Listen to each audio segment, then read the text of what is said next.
Hi everyone, this is my career planning matrix for Management 575 Leadership and Board Governance. So I started out with my timelines, as you can see here. I've got my military career timeline and my other career timeline. I'm actually on TUI in Cheyenne, Wyoming right now, so welcome to the Radisson Hotel.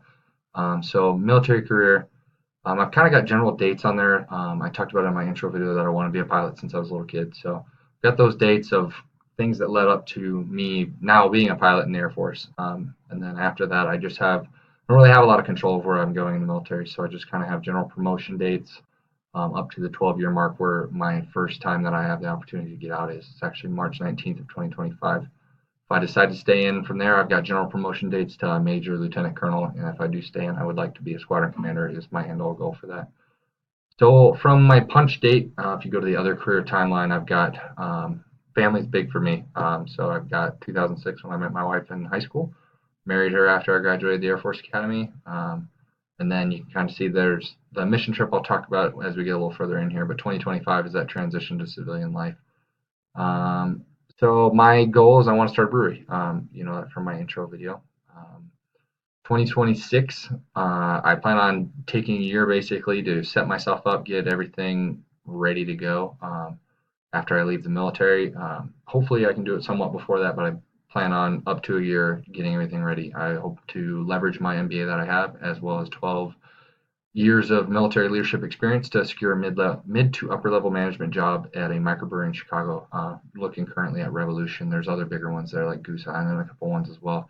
Kind of get the ins and outs of the business as far as like distribution laws and that type of thing goes. Get my feet wet in there. Do that for about 5 years is my goal. During the meantime, I want to save up enough money. I've done a lot of research on barrel size systems that you need for a microbrew. 15 barrels is pretty common. So you're looking at about 100 grand there in materials to start your brewery, not the building itself. But I want to have that saved up in cash to start my brewery on my own. Within a year, I want to have a fully functioning tap house from the point where I leave my job to opening my new brewery. I want to have that done in a year. Very reasonable if I set myself up in the 5 years previous to get ready to go. And then within 2 to 3 years, if I'm successful enough, I want to hire a brewmaster to do the daily operations of the brewing, and I will take over more of a management type role, kind of lead the focus of different beers and styles that we want, but let them do the actual day-to-day brewing operations. So if I get into my actual planning matrix here, differentiation, I graduated from the United States Air Force Academy in 2013. Absolutely the best thing that ever happened to me. I'm a completely different person than when I went in there. I talked about it in class. Dr. Giese talked about learning from failures. Or just not Dr. Hensra, excuse me. It was a big thing for me. I went there and I was no longer a stud anymore relative to anybody else. There's 4,000 other cadets that graduated top of their class, played sports, did things like that. And I had to find in my own identity, I guess, after that and figure out what I was as a person and who I am and what I had to offer because I wasn't special anymore. So that was a really good thing for me. I was also didn't get the aircraft that I wanted in pilot training. Didn't do well enough. That's been kind of a kick in the butt for me. And I've been very motivated since then. It's been about a year and a half since then. I was actually a distinguished graduate for my follow-on training after that, and was just promoted to be like handpicked to be the commander's exec at my new job. And I obviously started my MBA. So it's been a very good motivational tool for me of nothing's going to be given to you. There's other people out there that are trying for the same things you are, so you got to do your best. Other differentiations, obviously, my passion for home brewing, and I have a financial side as my undergrad as well as my MBA that I think will help me out in my brewery and my career. So employment, don't really have a lot of job experience. My first job was as the resource advisor in my squadron. I ran about $1 million budget, and it was a very good timed first job for me. Got a lot of positive attention, did very well in it, and then I've now been picked to be the commander's executive. That's going to be very good for me for leadership experience because I'll basically get to go with him everywhere and see everything that he does. So that'll be very, very good, insightful job for the next year for me. As far as colleagues go from the academy, I met everyone from everywhere in that job. I had a Taiwanese exchange cadet in my squadron, for example. That's now an F-16 pilot in Taipei. I have relations with everybody in every job field all over the world, literally. And I need to maintain those friendships. I've got a lot of friends that actually have expressed interest in possibly investing in a brewery later on down the road. So keeping those colleagues and just having people with different life experiences that I can bounce ideas off of, I think is going to be very important for me later on down the road. Next thing I talked about in here is service. My wife and I haven't really been able to give back a whole lot to this point. We've both been extremely busy. She's in grad school as well for anesthesiology. And after my tour in Minot is up, which is about a 3-year tour, I got about 2.5 years left.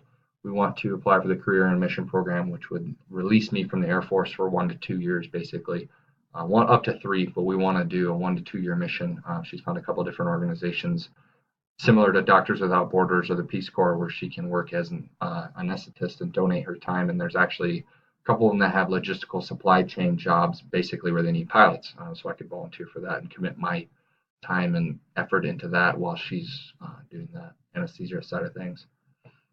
So I talked about in the timeline that if I do stay in the military, I want to make lieutenant colonel. But at that point, it's really not a whole lot of control over it other than doing well in the jobs that you're given. You're given a new job about every year. You don't have a lot of say in what you get. You pretty much just got to go in with an open mind and do the best you can. And one thing I want to do while I do that, though, is have a servant leadership relationship, with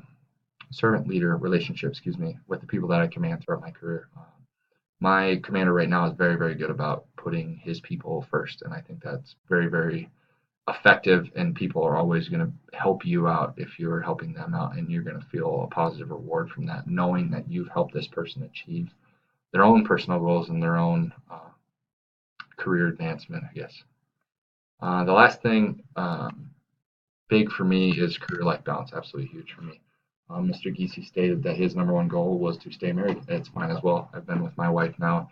Been married for almost 4 years. Have been together for going on 10 now. Met her when I was 16 years old.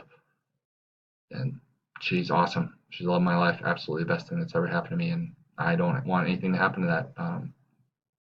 So after 20 years, the military is going to leave you behind and never look back. That's one thing my commander told me when he got there. And your family and your personal life that you have set up in the meantime is going to be everything because that's what you're going to fall back on after that point. So that's huge for me. And work is work and home is home, and home is more important. And if work needs to be put on the back burner, then that's what needs to happen to maintain that goal. And I talked about in my timeline of wanting to hire a brewmaster once I do actually have a brewery open so that I do have the flexibility to be at home and be with the kids and everything. Traveling is big for me and Tessa. We want to do that later on down the road, and having that flexibility with my own business and my own work schedule will be huge for us. I plan on graduating an MBA in the spring of 2018, and I want to continue with my own personal education, especially in the brewing industry. There's a million different things you can read. There's all kinds of books. There's actually certifications by the World Brewing Association that I possibly plan on doing later on down the road, depending on how in-depth I get as a brewmaster. I don't know. I might end up liking it and want to do the day-to-day brewing operation. So if that's something that I do, I would want to do that and improve my abilities and get that certification as a brewmaster from the World Brewing Association. So big course takeaways that I got is constant self-evaluation. Almost every single person talked about it. I talked about it in my discussion boards all the time. But having that ability to take a step back and look at yourself and find your weak spots and your blind spots and improve on them. Everybody has them. It's just a fact of life. Everybody has things they can work on. Even if you are good at it, you can always get better. Somebody's always smarter than you too. And being able to take nuggets of their personality and things they do well and try and apply that to your own personal life, I think that's one of the most valuable skills that any person can have. Just knowing that you have faults and trying to constantly improve on them. And leadership is a lifetime learning event as well. So you're born with certain traits and certain skills like the leadership book talked about, but you can always improve upon them. You might have a better head start than somebody else, but you can always continue to improve. And like I said, having that self-awareness and that ability to look at yourself and your weaknesses is massively important when it comes to your leadership abilities of constantly evaluating yourself on things you could do better. And that's pretty much my career planning matrix. Some lessons learned that I got from my original video and then comments that I got in class. I talked about my timeline being very stringent as far as dates, and people didn't necessarily say that was a bad thing, but I kind of read between the lines on that of, it might be too stringent. I might need to be a little more flexible. I like to have a set date and a deadline and hold myself to it. And if I don't make that deadline, that's not that big a deal. It's good to have something to work towards, but being able to flex with that a little bit, I think, is going to be a big thing for me and Tessa with this career planning matrix. And I didn't really cover it a whole lot, but having that Mr. Mom strategy that Tessa and I have talked about of she's going to be very successful in her own right, and we've both talked about and both have the or have the understanding that when we do have kids later on in life, if work is just too much and we need to focus more on family, I am going to execute the Mr. Mom strategy. That means selling my brewery or hiring a brewmaster, hiring somebody to do the books, taking over that type of aspect so that I can be home with the kids because she's going to make a lot more money than I am. So she's going to be the primary breadwinner. That we both fully intend on doing that. The caveat is she has to send me to culinary school so I can be a good cook. Um, yeah, I really enjoyed the class, Dr. Albert. I really appreciate the time and effort that you put into it. I got a lot out of it. I really did enjoy this class. Much more from the personal side that I talked about in class, not necessarily the board type side, because I want to focus my career more on the entrepreneurship side. But I do think it was very, very effective skills still that you can apply to your own personal life and your own personal leadership. Um, but yeah, I really enjoyed the class. Thank you, sir.